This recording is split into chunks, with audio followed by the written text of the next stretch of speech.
Alrighty, everyone. So we are live now, the IntraCoastal podcast.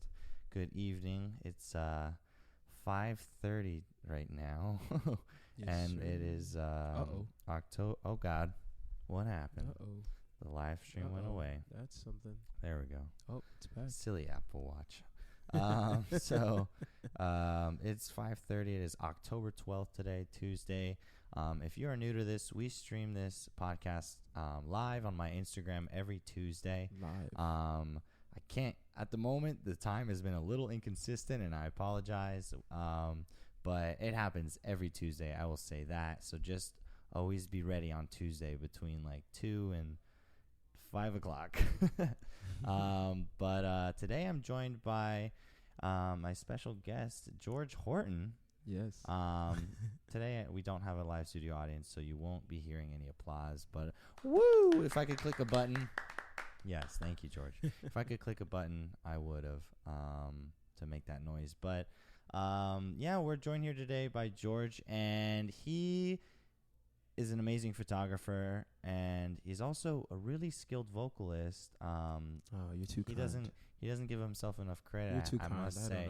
But I met him originally as a photographer, and that's something I definitely would like to delve into today with you, because I love to highlight people in the community who are, just up and coming, just like myself. And there's a lot that this community has to offer, and it's a really cool space. And I use this kind of podcast as a platform to highlight people who, are up and coming like me. So, my man, tell me about your photography journey. What got you into it? What's your favorite thing about photography?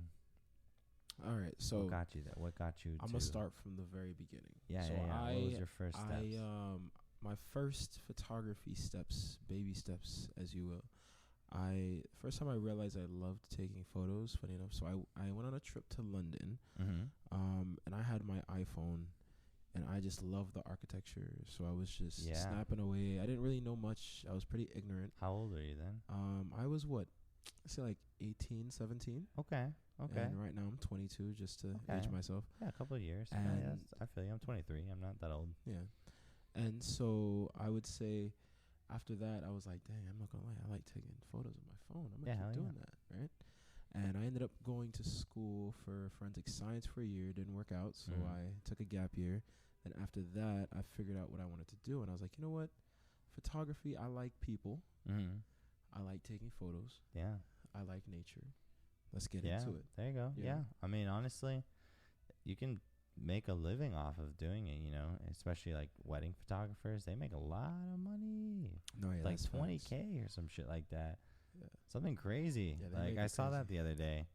Someone, I was like reading a whole story about a friend who was like hiring their other friend to take photos for their wedding, and they were going to pay them like $2,000 or something for the whole thing, and or something even less, I think. But they literally didn't even let her take like a food break. It was crazy.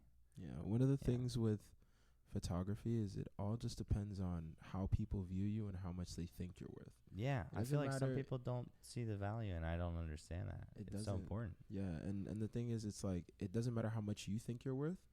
If you don't put that step forward to show how much you think you're worth, even sometimes when you do that, you're still not showing us how much you're worth, Like even right now, I'm still doing free stuff right now, but I still think like I do have a set price, but I'm still trying to get like my stuff together. Yeah, I mean, you definitely have to build a portfolio, like we said, we're pretty young, but there's definitely still value in what we do, especially if you have a really good creative eye or sound or, personality, whatever it may be.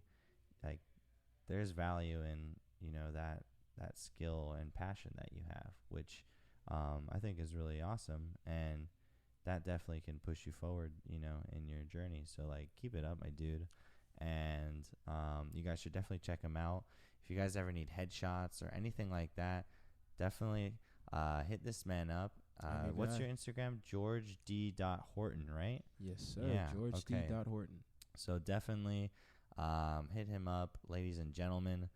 He's a great individual who's multi-talented, like I was saying before. Tell me a little bit about singing, brother. Tell me a little about Tell me about that. So funny enough, so I started singing when I came out of the womb. You know, it's just Right. Hello, my baby. Hello, my darling. You know, hello, my baby. Yeah. Hello, my darling. Hello, my erectile. You know. Yeah. But, so I used to, as a baby, the only reason I know this obviously is because my grandmother and my grandfather and my mom told me this. They used to play, was it cassettes, right? That you pop into the Yeah. They used to play cassettes in the car all the time, and I would always sing as a baby, and from then I would always sing in the car. That's dope. Or anywhere I went. So that's super dope. music has always really been a big part of my life. As far as like, even when I work, I still work with music. You know, like if I'm going through photos, I listen to music. 100%. You know, I have set playlists for specific things. Like I have a car playlist. I have photo shoot playlists. I feel like people have a really deep connection with music for sure. Most definitely. I definitely feel that as a musician myself. And I mean, you're an amazing vocalist, so I know you've got that ear, man. And so you're multi-talented. And so like what was your first experience with singing? Like in terms of a show, in terms of I don't know, what was the first time? First time ever? I guess you could say. Yeah, like in front of, I would say performing in front of people. Okay. Yeah. First time ever performing, I would say it was in middle school. Okay. I went to a Catholic school. Okay. And I was in choir, obviously, you know, it's just, you know how it is, choir. And so at one point they had me I wasn't a lead, but I guess you could say I was like secondary vocalist. Okay. To a supporting female role. Singer, to a female singer. And so I guess that was my first time ever performing. That's cool. And then after that I didn't really do it like that until I got into high school. And in high school I did a lot of musical theater. So like 3 out of the 4 years I was in high school I did musical theater. I feel that. And I really dove deep into that. Like I was loving it because I just, like I said, I love music. Like music is one of my passions, but I don't know why. I just don't see myself doing it. And funny enough, so one of the reasons why I say that, I'm just going to backtrack a little bit. So one of the reasons why I say that is because like when I was in, what was it? I think it was like 5th or 6th grade. I was in music class, and I was like, what do I really want to do? What am I trying to do in the future? And I was thinking so deep, like to the point where I was question, I was thinking so deep to the point where I was like, when I have a family and kids, what am I gonna want to do? Like, do I want to travel on tour? But then if you travel on tour, you know, most of the time you can't really have your family around you. Yeah, you know? That's another big thing about touring and being a musician. If you get to that point, you know, that's it's a big expense for your mental health and for your sleep and for, you know, everything that goes into it. There's a lot of energy that goes into it. I did a tour once. It wasn't like a really big tour, but I went to Fort Myers and Orlando, and I performed out there with, it was called the Endless Pour Comedy and Music Tour. And actually Blake Woodrow, who I think you've seen at Riverside, he was there last night. Yeah, I was there. Yeah. So he organized that, and then he had me and like Rebecca and some other people do like a little tour, which was cool. But I mean, I gotta drive out there and shit, you know.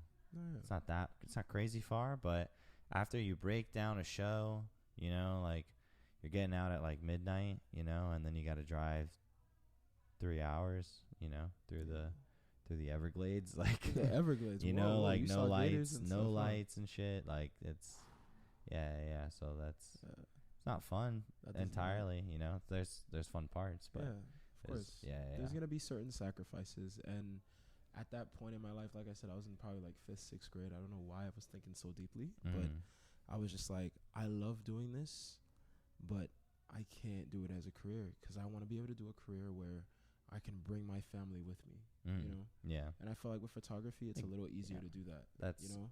Like, it's like, oh, they booked me to go to Hawaii and take some photos for, let's say, travel, right? They'd be like, oh, hey, sweetheart, would you like to come with me to Hawaii? Can I use you as a model in some of the shots? You know what I mean? Cool. That would be, you know, I can incorporate the family into that as well. That'd be pretty cool, yeah. So that's one of the reasons why I decided to choose photography over singing.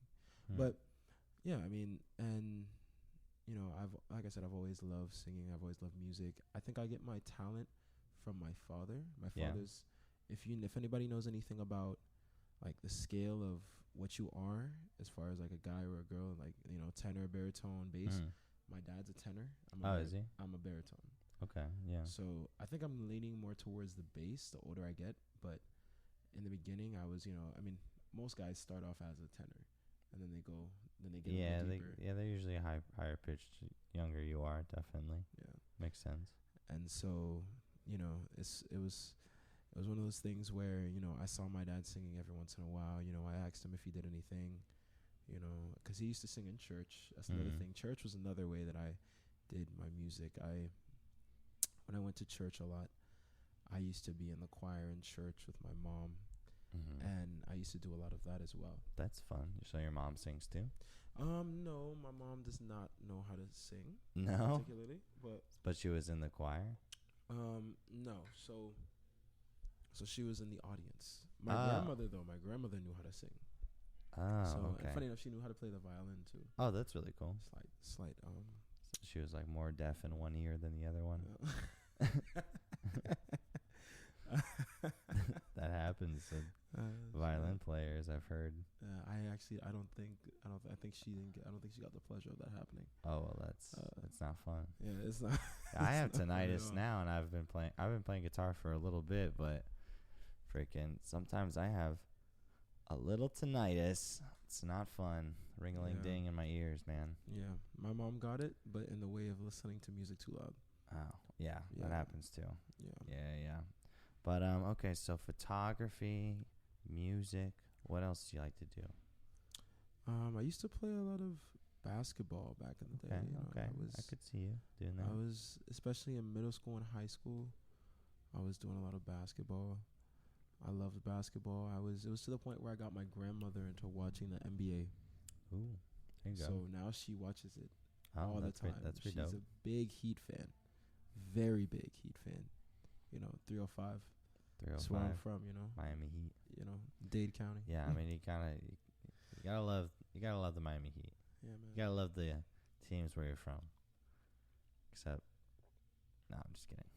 I was gonna say the Marlins, but I don't really follow baseball, and I don't follow baseball either. Nah, I did really know. I've heard. I've been. Yeah, me too. I've been. The stadium's cool. Yeah, Stadium's cool. It's a nice stadium. Just kidding, Marlins. We love you. I'm born and raised Fort Lauderdale, so you know I gotta shout out every single fucking thing. The Panthers, fucking the Miami Heat. You know, got some dope teams down here. For sure. A lot of crazy, cool, talented individuals in the South Florida community. And so how did you end up actually coming to one of my events? Because I believe that was the first time that we met, right? Yeah. So I think it was Rebecca. Yeah, Rebecca. Yes. So I met Rebecca at a spot that I used to frequent. I don't frequent it now. Mm-hmm. I used to go to this spot. You should come with us next time, actually. So the group that you met, we went to a sunset spot. I love going there. Oh, yes. It's okay. a beautiful place to watch the sunset or even take photos. Mm. And I used to go there a lot, frequently, to take photos. And I ended up meeting Rebecca there. She said she was an artist, and she wanted me to come out and see her. There you perform. go. Okay. So I ended up coming out to Riverside, and that's when I met you. And then you told me, oh, you should come over to, what was it? You told me to come over to Karma, right? I think after? Karma, yeah. Yeah. So I went over to Karma after, and then I met Tony, and it was just a little vibe, you know. And then from then on, you know, we've been best buds. Yeah, hell yeah. Hell yeah. Hell yeah. Fuck it. We outside.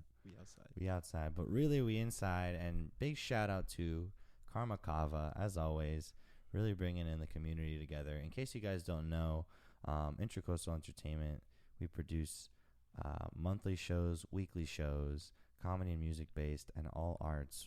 Last night, we actually just had our open mic down at Riverside Market in Plantation, which we have every Monday. Sign up is at 6:45. The show starts at 7:30. We had some live artist painting last night. Shout out to Monica and Priscilla. Yeah. Exactly. It was a lot of fun. We work with local artisans and vendors too. Actually, there's actually one right now. What's up? I gotta click the wave You button. got it. I believe in you. Access rate. Yeah. Yeah, we need to link up. Actually, we have some shows. We have some shows at CNI Studios every Thursday,